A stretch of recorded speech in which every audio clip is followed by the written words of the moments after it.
नमस्कार, मैं रुचि और आप देख रहे हैं बातें यूपी की। मैं हाजिर हूं उत्तर प्रदेश के 10 बड़ी खबरों के साथ। आज यानी 2 मई को भारतीय वायुसेना ने उत्तर प्रदेश के शाहजहांपुर में गंगा एक्सप्रेसवे की हवाई पट्टी पर अभूतपूर्व एयर शो कर अपनी ताकत का प्रदर्शन किया। राफेल, मिराज और जैगुआर जैसे अत्याधुनिक लड़ाकू विमानों ने 3.5 किलोमीटर लंबी रनवे पर टच एंड गो लैंडिंग की। यह एक्सप्रेसवे अब युद्ध या आपदा की स्थिति में वैकल्पिक रनवे के तौर पर काम आएगा। बीते 27 अप्रैल को सीएम योगी आदित्यनाथ ने इसका निरीक्षण किया था। सुरक्षा के मद्देनजर 250 से अधिक सीसीटीवी कैमरे लगाए गए हैं। ये पट्टी दिन और रात दोनों समय विमान उतारने में सक्षम है। उत्तर प्रदेश में इलेक्ट्रॉनिक व्हीकल सब्सिडी प्रक्रिया को सरल बनाने के लिए अब ARTO भी आवेदन अप्रूव कर सकेंगे।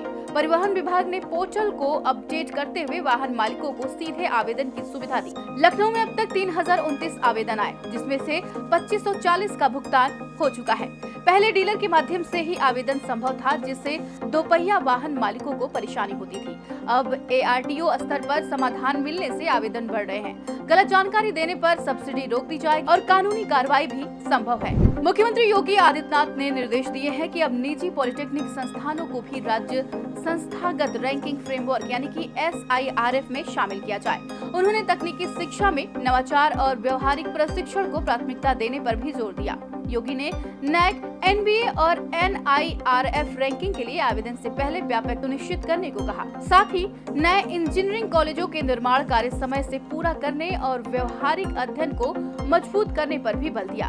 बैठक में दोनों शिक्षा मंत्रियों की उपस्थिति रही। यह कदम प्रदेश में तकनीकी शिक्षा की गुणवत्ता को एक समान और बेहतर बनाएगा।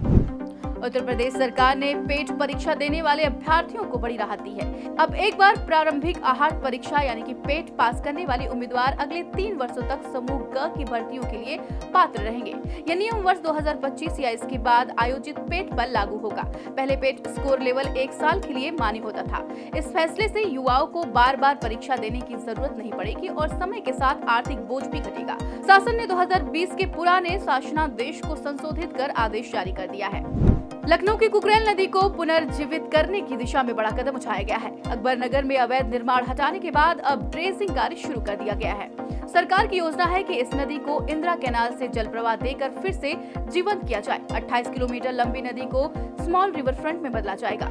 सौमित्र वन 2 और 3 का निर्माण पर्यावरण और पर्यटन को नया आयाम देगा। 1800 अवैध निर्माण हटाकर 24.5 एकड़ जमीन मुक्त कराई गई। यह परियोजना लखनऊ की धरोहर, पर्यटन और पर्यावरण संरक्षण का प्रतीक बनेगी। अलीगढ़ में नगर निगम और प्रशासन ने AMU के कब्जे से 1.26 अरब रुपए की बेशकीमती सरकारी जमीन को मुक्त कराया है। नगला पटवारी भमोला क्षेत्र की करीब 41,050 वर्ग मीटर जमीन पर लंबे समय से अलीगढ़ मुस्लिम यूनिवर्सिटी का अनधिकृत कब्जा था। बुलडोजर कार्रवाई के बाद जमीन खाली कर नगर निगम के स्वामित्व बोर्ड लगा दिए गए हैं। नगर आयुक्त विनोद कुमार ने साफ कहा है कि अवैध कब्जों के खिलाफ कार्रवाई आगे भी जारी रहेगी। यह कार्रवाई SDM दिग्विजय सिंह व अन्य अधिकारियों की मौजूदगी में की गई। अन्य जमीनों की जांच भी तेजी से चल रही है। अयोध्या नगर निगम ने रामपथ के 14 किलोमीटर दायरे में मांस और शराब की बिक्री पर पूर्ण प्रतिबंध लगाने का प्रस्ताव पारित किया है। सरयू तट से फैजाबाद तक फैले इस पवित्र मार्ग पर अब पान, गुटखा, बीड़ी, सिगरेट और इनरवियर जैसे विज्ञापनों पर भी रोक लगेगी।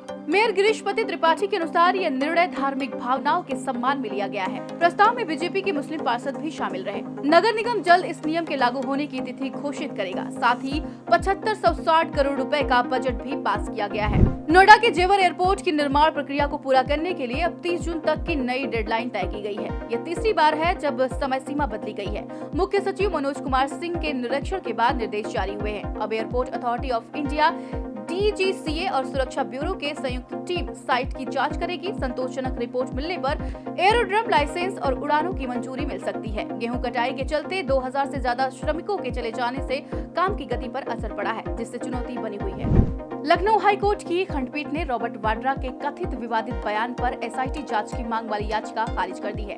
याचिका हिंदू फ्रंट फॉर जस्टिस की अध्यक्षता रंजना अग्नोत्री ने दायर की थी। कोर्ट ने कहा कि मामले में सीधे हस्तक्षेप नहीं किया जा सकता। याचिकाकर्ता अन्य कानूनी विकल्प जैसे सिविल या क्रिमिनल प्रोसीजर अपनाए।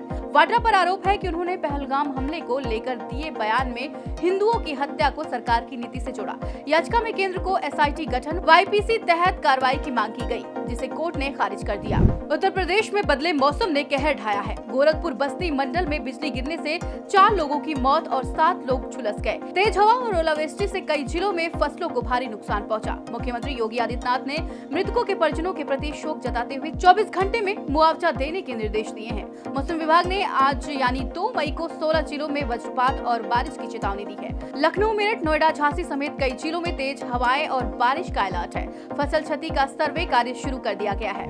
तो ये थी दिन भर की 10 बड़ी खबरें। ऐसी और खबरों को देखने के लिए देखते रहिए और करते रहिए बातें यूपी की।